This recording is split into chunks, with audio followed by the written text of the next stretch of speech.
This topic has given to me newer approaches to assess airway. So newer in the sense I will talk about some gadgets, some concepts and the future. So we anesthesiologists are very much obsessed with the anatomical difficult airway, and we think that the person will open the mouth and we will see the vocal cords. But this may not be a case, and there are many algorithms, many clinical tests that will talk about that if you see this, if you do this coding, then you will have a easy airway. But the probe of the ultrasound, this is the thing that will jolly well can give us many particular data. Actually, from the skin to the anterotracheal wall or to the mouth cavity, this part, the distance between the skin and the anterotracheal wall or the tongue, more the distance is, more the airway is difficult for laryngoscopy and intubation. So above the hyoid bone, we use the curvilinear probe because we have to go further, tongue thickness, we have to go deeper plane. And below the hyoid bone, we use the linear probe, high frequency probe, that will give the shorter distance of structures. And if we see that in different planes, suprahyoid, we can see the oral space and the tongue thickness, the hyoid, the epiglottis identification and the distance from skin to epiglottis. At the level of thyroid, the vocal cord movement, that is also important in case of a post-thyroidectomy patients. At the cricothyroid level or cricothyroid membrane, in many patients, if there is a short neck, if the patient is obese, in those cases, front of the neck procedure, we have to identify the cricothyroid membrane, and we can jolly well identify by the ultrasonography. And also the suprasternal portion, we can confirm our endotracheal tube placement. Suppose a patient is in a very low cardiac output, we are not getting the proper EtCO2 like these things here.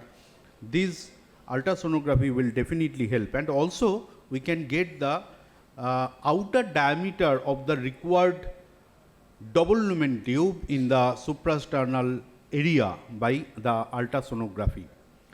This is the picture, the pearl on sting picture, where we can identify the cricothyroid membrane from the thyroid cartilage and the cricoid cartilage. A technique called TACA, thyroid cartilage, ear mucosal interface, again cricoid cartilage, again ear mucosal interface. So from this thing, a new algorithm has been developed by the ultrasonography to assess the difficulty of the airway. First, we have to look for the thyroid level. If the distance from the skin to epiglottis is more than 2.5 centimeter, it is going to be a difficult one. If it is not, then we will have the hyomental distance and the tongue thickness. If the tongue thickness is more than 6.1 or the hyomental distance is less than 5.29, again it is going to be a difficult one. Then we will take two ratios, hyomental distance in neutral position with the extended neck and the ramped position. If the ratio in the extended position by the neutral position is the ratio is less than 1.08, it is again going to be a difficult airway. So by this algorithm, before going for a airway which is seemingly difficult, we can actually, by this protocol of Debasish protocol, we can get it. Now from the black and white to the color picture, this is not a airway picture, this is the picture of the echocardiography. So now the echocardiography picture has come into a glass view, where from the anterior side you can reconstruct the posterior side also, and you can have the glass view, so that the two sides of the valve can be seen. Just like that, we can get the RBG picture or the red, green, blue picture of the airway, so that we can know how the soft tissue thickness is there. The main part is to identify the soft tissue thickness, and these pictures along with the pictures of the face in different position, if we give these to particular softwares, yes, what you are thinking, that is right, the artificial intelligence, that will tell us about the difficulty level of that particular patient. And here the beauty is, you can take the picture and you can send it to the consultant who is not in the OT room, and the other consultant also. You are going to plan a airway, and you can take help from the other consultants who is not present in the OT room.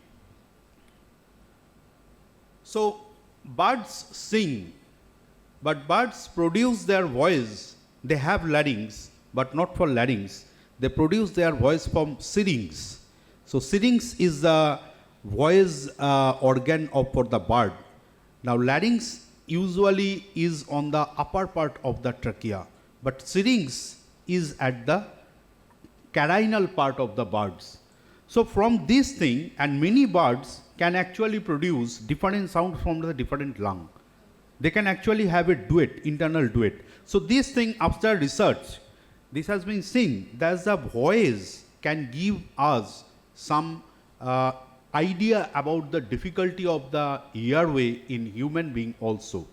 So two landmark studies, but this is still not very much validated, but this is going to be validated whenever it is in the artificial intelligence part.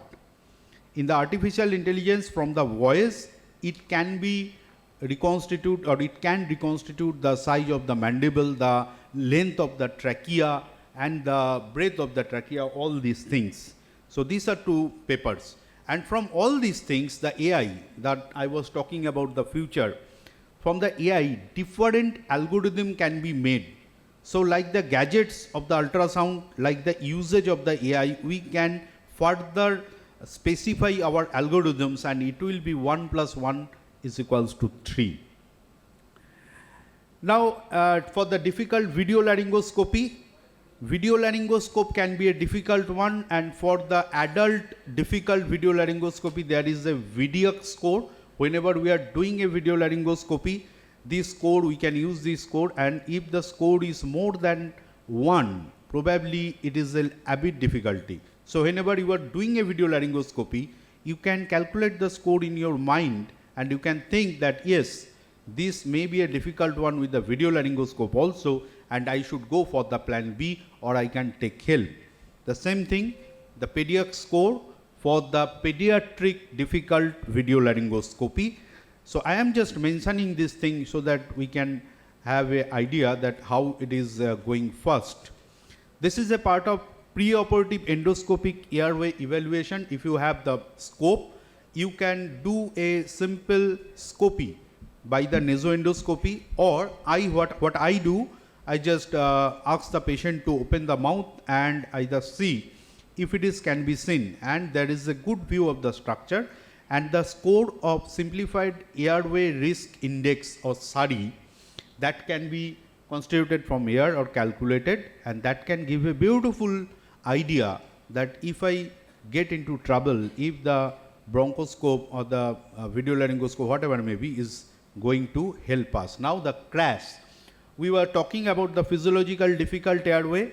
So any critically ill patient is having hypotension, hypoxemia, right ventricular failure, or a metabolic acidosis.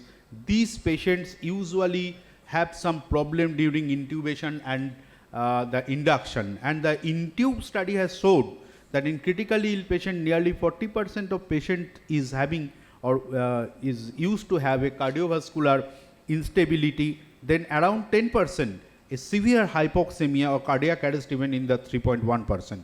So in this physiologically difficult airway patient, hypotensive patient, please go for a POCUS or point of care ultrasound. If the patient is hypovolumic, give some fluid. If the patient has a low contractility, you give some inotropes, or if the RV is not moving well, you give some inodilator, so that the person can endure the induction and the intubation. So all these, anatomical, physiological, difficult airway. So two scores I will tell about. One is Makocha, and that is comprising both the physiological and the anatomical part. Here we can see the Malampatti, the sleep apnea, cervical spine, mouth opening, coma, hypoxemia, and the last point is very important, non-anesthetist intubator.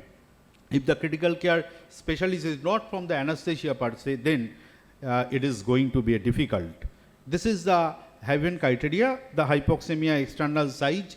So if more and more criteria is added, the airway becoming more difficult. Look, these are not the classical scoring system we used to read or we used to practice in our thing. This slide I has intentionally kept. This is for my junior PGTs. This is all about the physiological difficult airway. Just I will take 30 seconds, and you can take the pictures or you can get it in the internet. So this is a quiz for my juniors. Can anyone tell me about this picture? Who are they? Anyone? Not for the PGTs, all. It's from a movie. No, not from a movie. Not from a movie, madam. She died. She died, but this is not from a movie. This is a real story. Real story. Real story. So this is the case of Elaine Bromley. This 37-year-old, the mother of two, she died in the OT during the tonsillectomy, and the surgeons and the anesthesiologists, best of them were present there, but they couldn't intubate the patient. She had a cardiac arrest. She was revived. One of the nursing personnel told about tracheostomy, but they didn't hear to it. So from this case in 2005, and the husband was a pilot, and he told later to give an internal audit and all these things. This is a beautiful case. And I am ending my story with W.T.G. Morton in 16th October 1846. A neck mass was vascular, no oxygen, no airway equipment, no monitor, and it was a public demonstration, and it gunned successfully. So difficult airway, he hadn't thought about the difficult airway, neither physiological, neither anatomical, but we have to think in today. Thank you very much.